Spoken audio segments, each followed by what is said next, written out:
Yo, what is up guys, Ghost here, welcome back to another video. Today we're going to be taking a look at Battlefield 2042's brand new update 8.6, which is actually bringing some pretty unexpected content. I always think Battlefield 2042 is completely dead in the water. I mean, I think they announced that they were stopping content for the game, is it over a year ago now? But here we are, they keep on bringing out updates, which is definitely appreciated by me and you, I'm sure. So we're going to get into everything in a second. There's quite a lot of stuff here. There are new game modes, there are new weapons coming in from Portal as well, and there are a bunch of patch changes to go over. So without further ado, if you guys do enjoy the content here on the channel, make sure that you are subscribed. There's going to be a lot of videos to come on the new Battlefield, of course, here over the next months and, well, definitely years, I think. So if that's something you guys enjoy, make sure you are subbed up for that. Thank you guys, as always, there for the support. So this new update is actually going to see a lot of PvE game modes brought into the game. Obviously, Battlefield is largely known only really for being a PvP game, unless you want to count the campaigns, but it seems they've made some kind of twist on the narrative to bring in these AI robots called rogue agents. Now, there is a lengthy blog post all about the lore and how they've, sort of justified bringing them into the world of Battlefield 2042. If you guys want to read it, I will leave a link to it down below. So this new update is called War Machine. It's a time-limited event, and it's going to be running from March the 18th, so that is next Tuesday. That's when the first game mode is going to release, all the way until the 15th of April. So they say, with update 8.6, players will jump into our new time-limited event War Machine, which comes with a variety of new modes and a brand new event pass as well. So this is not quite like a battle pass or quite as long as a battle pass. I think they're a little bit cheaper as well. It's basically a cut down 30-tier version of a battle pass. So the first game mode is called Rush Override. It says Override is a rush PvE mode that pits humans versus machines in a steely brawl where 4 players must work together as a squad to overcome AI-controlled robots. And it's on 4 different maps here: Redacted, Arica Harbor, Exposure, and then No Shore Canals. So great maps there for sort of zombie-like game modes. We've seen something similar to this before when they brought in the Redacted map that particular season of Battlefield 2042. We have these cybernetic soldiers really coming in that were sort of half zombie, half robot, I think. I can't really remember. Correct me if I'm wrong there, guys, but it was basically like some kind of a zombie mode that you worked as a squad to fight them off in, and this sounds to be much the same, only with robots. So the next game mode you're going to be happy to hear is Domination is making a return, and it says here players will know Domination as a fast-paced, small version of an infantry-only conquest, and this is going to be Arica Harbor, No Shore Canals, Stadium, Battle of the Bulge, and then on Breakaway. And for anybody who hasn't played Domination in Battlefield before, if this happens to be your first game, think of it as a cut-down version of Conquest, no vehicles, and only 3 flags, at least in general. So you've got your home flag, the enemy have their home flag, and then you've got another flag in between that you're both sort of fighting over. I guess it's a little bit like Domination, from Call of Duty as well there. And then finally, we have King of the Hill, which will be arriving on the 1st of April, and it simply says stay tuned to one of our upcoming update notes to learn more about what to expect from King of the Hill. So it seems like they're keeping that one a bit of a secret there. I don't know if they're going to release the other 2 game modes together, like on the 18th of March, next Tuesday, and we can get our feet wet and get stuck into both of those. Hopefully that is the case. And then, of course, we have a brand new event pass here. So they've also got some store bundles. There's going to be, a couple of bundles there you can buy from the store if you enjoy cosmetics and that sort of stuff. The event pass has 30 tiers. There will be 15 tier skips if you want to go for that. It's got the usual stuff in there: Battlefield coins, legendary items, 8 new unique specialist skins.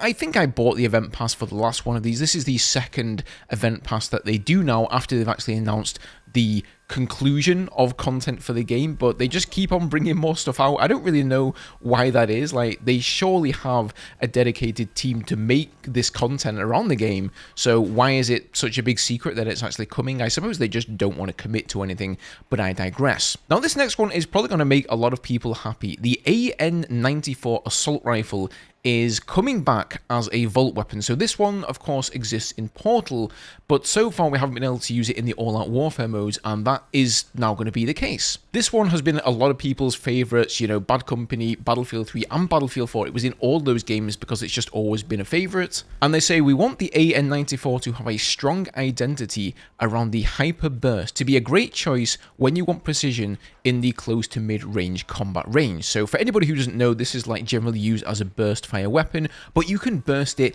very, very quickly. And if I recall, in past Battlefield games, it actually had one of the highest rate of fires of all the assault rifles in the game if you knew how to burst it correctly.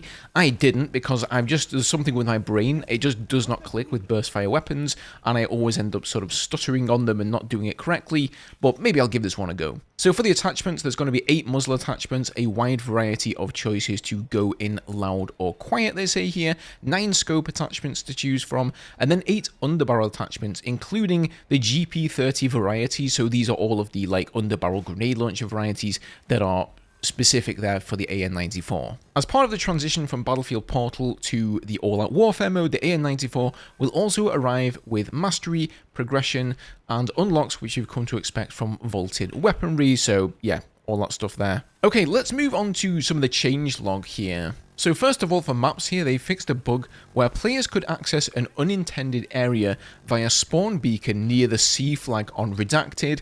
This is hilarious because I remember when Redacted first came out, you could basically glitch through the walls if you put the spawn beacon in this specific place. I think it was right next to one of the zip lines where there were these red lights shining on there. If you put a spawn beacon there, killed yourself, respawned on the beacon, you would find yourself outside of the wall, and you could basically just flank round the entire map and then sort of jump in through like a crack in the wall or something. Obviously completely broken there, and they fixed that rather quickly, but it's funny to hear that there are still issues with this where spawn beacons are leading to unintended areas that the players can access. But they fixed it, so hopefully that's the last one. Now, on the topic of vehicles here, they have added a full auto throttle option for the airplanes, which can be toggled on or off. So that's pretty interesting.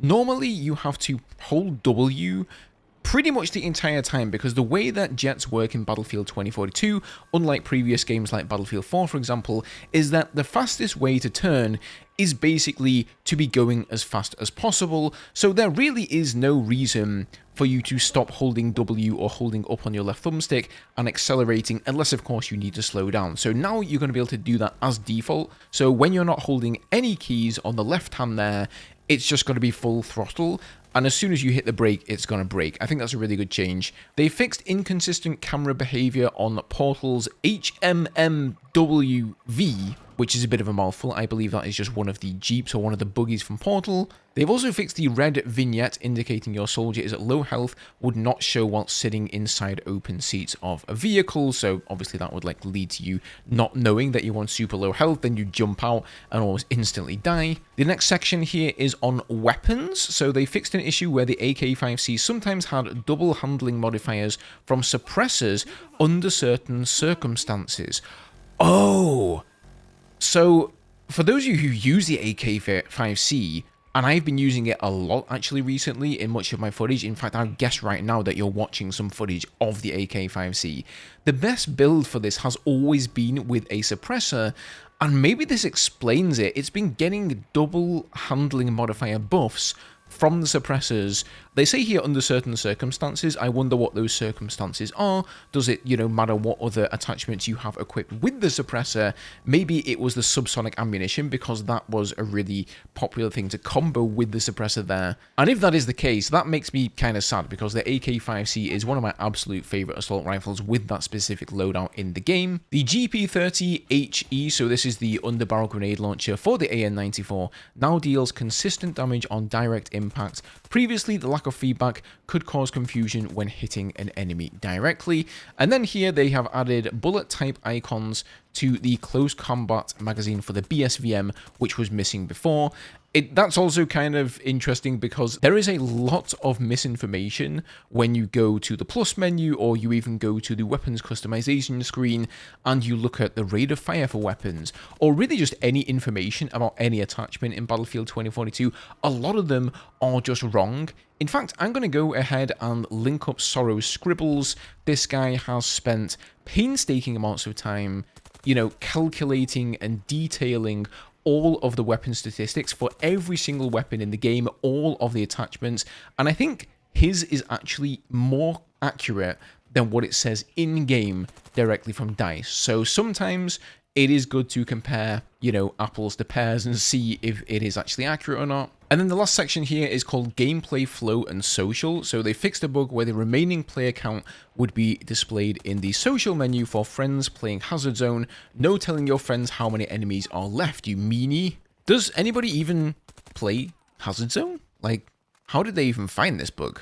So in terms of fixes there, nothing really too crazy or groundbreaking. The main meat of this update is going to be, of course, the event pass with the 3 new game modes, 2 of them presumably being available next Tuesday on March the 18th, and then the other one, King of the Hill, coming sometime later on. And then, of course, everybody's favorite assault rifle, the AN-94, coming back again. Really good news there. I do want to see some more Vault weapons. I think DICE have promised a number of them over the years, and some of those still have not been delivered yet.